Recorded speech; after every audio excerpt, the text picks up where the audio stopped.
Where do I begin with this atrocity? Movie lover down under Christian here again.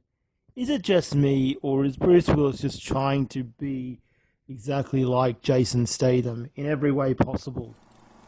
So here we are with the new film from Bruce Willis, Precious Cargo, also starring Claire Forlani.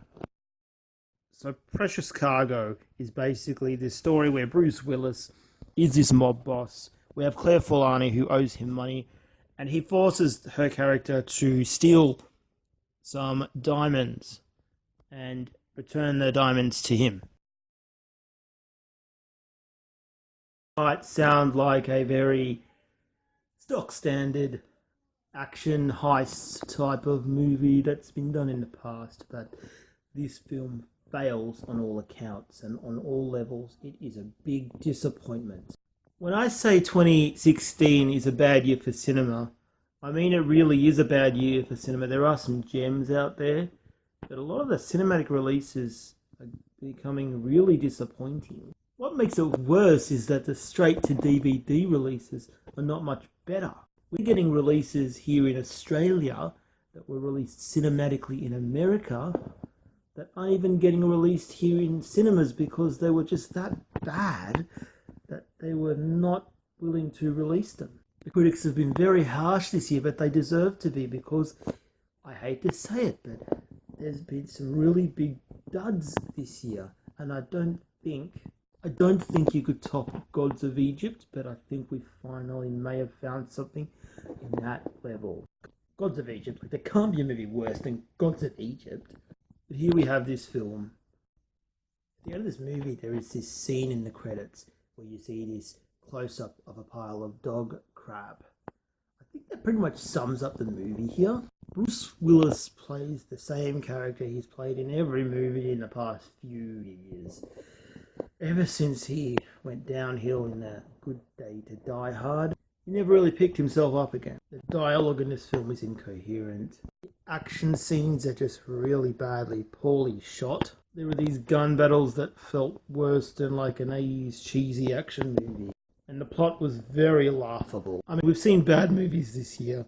We've seen those very cheesy action films like London Has Fallen, but London Has Fallen knows where it is, and it knows what level it is on. And it makes no attempt to make itself look cool. It makes itself look the way it should. Joe Butler's badass, and he works really well in that film.